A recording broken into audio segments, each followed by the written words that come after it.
الستار الان الى ارضيه الملعب، بينما احمد بحبح احد ابرز لاعبي نادي الزرع وهداف النادي في الفتره الاخيره بكل تاكيد هو تغيير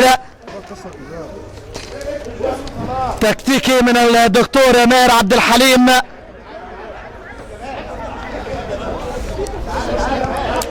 من اجل الزياده العدديه في الخط الهجومي،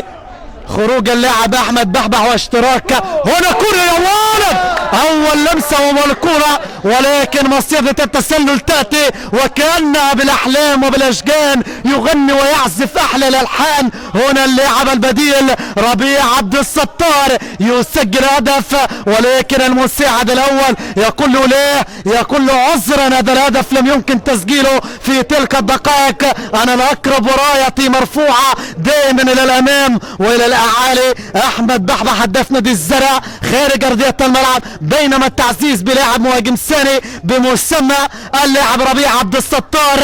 اللاعب رقم 16